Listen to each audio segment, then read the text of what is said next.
Alright, what's going on YouTube? A third video, and this is the deck profile one. And this is for my I build non-traditional decks. So, I mean, I can't stand sacky, skillless decks. They take no skill. And all people do is I can't stand people that jump on bandwagons either.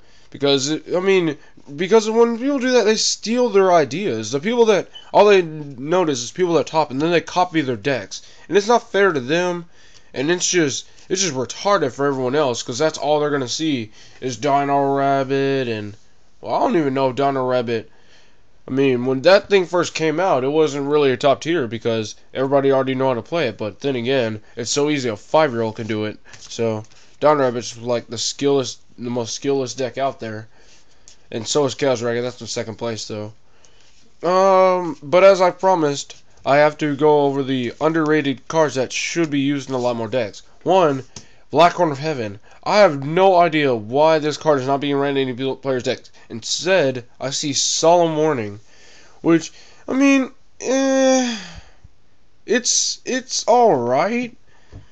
I mean, because it does hit normal summons and, like, Mystic Tomato-like effects and stuff like that, but I just hate paying life points. I can't stand paying life points. It's so retarded, because that screws people over in the end, too. Especially in spammy decks. That's what happened on DN, my spam synchro deck. This dude played 2 warnings. He had 2 warnings set. I summoned Tricky, warnings. And I summoned Tengu, he warnings. I'm Monster Reborn the Tengu.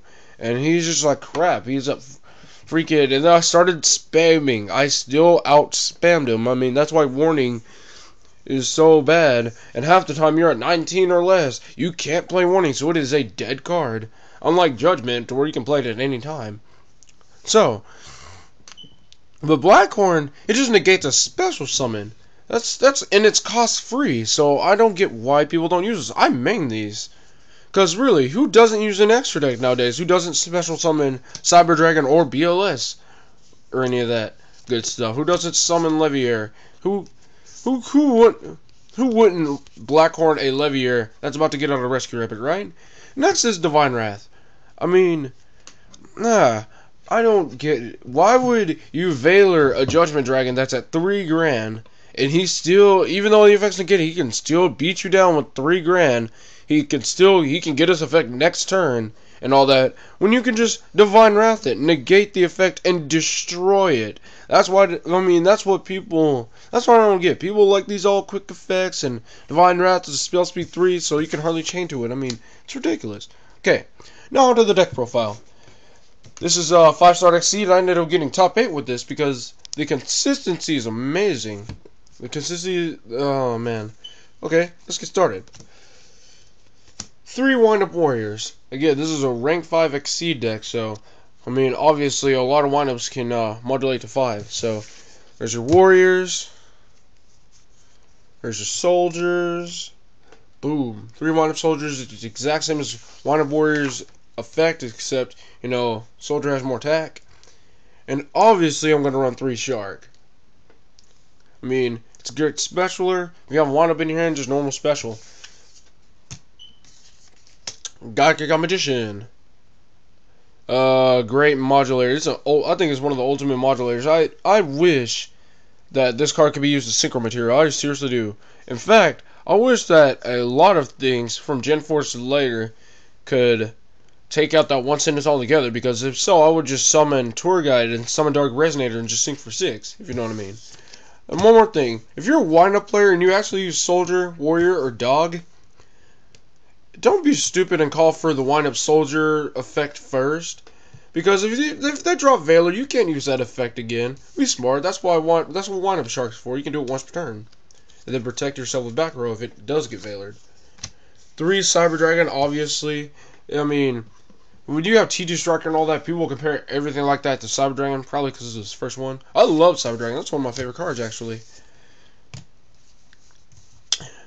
This one's a weird one. Interplanetary Purpley Dragon. This has actually helped me win some games, because when people think they're going for game, they have like a 17er on the field and they kill my last monster. I would just drop this as a surprise attack and they can't attack anymore. Or if they killed my last monster with their last monster, I drop Interplanetary. And I automatically have another level 5 to start off with next turn. Gorz, obviously, staple, should be in just about every deck. This is another underrated card. I think Trag should be in every Chaos deck, if not, like, just about every deck, period, because, I mean, Gorz is cool, it's freaking awesome, but in a lot of ways, Trag is better.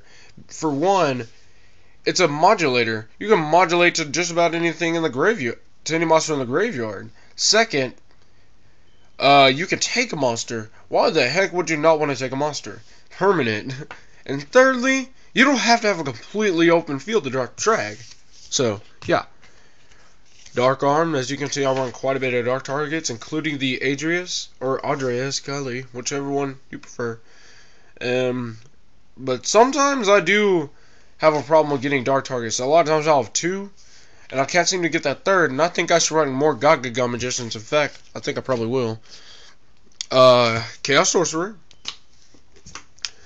I'm so sad about this because freaking it went down to 1, and it was amazing because it was a surprise attack. I mean, every time I remove a light and dark, people thought it was a BLS, and I'm like, no, Chaos Sorcerer, and then they realize they still have a BLS to try and get around if I ever bring it out. Hey, look at that gold BLS. Gold is amazing, isn't it? And BLS. I mean, this card is such an unbalanced card, but obviously if I'm using Chaos off, I'm gonna run it. Dark Hole. Heavy Storm. Monster Reborn. I don't run Pot of Avarice because I regulate the grave a little too much. And as you saw in the earlier videos, I hate MST, so I use Bait Doll. Wind Up Factory. 1, because I'm not running wind-ups. But the thing about this card, in this deck, the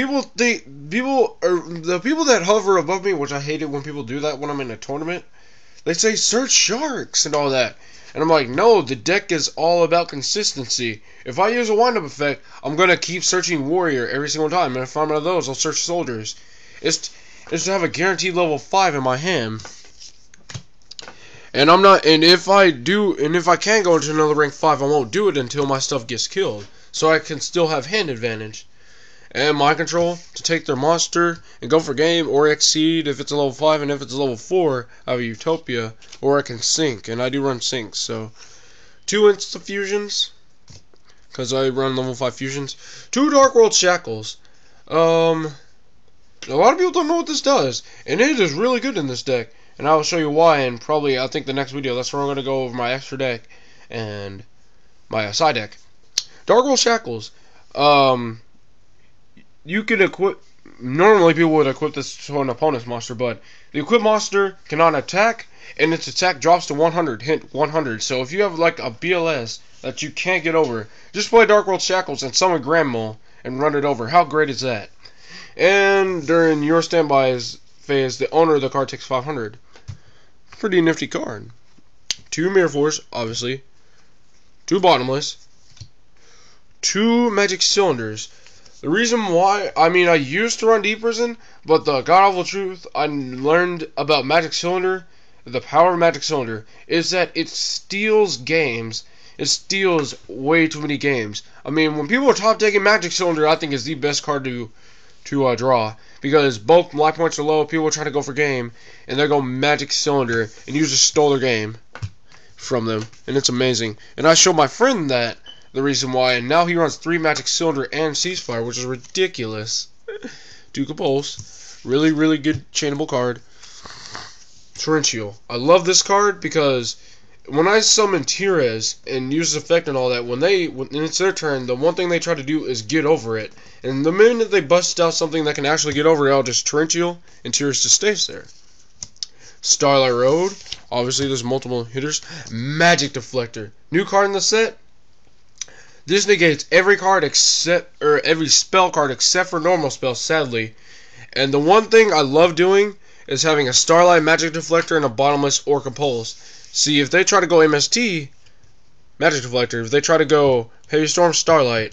And if they try to summon something to get rid of your back row, just go Lila. So, on the next video.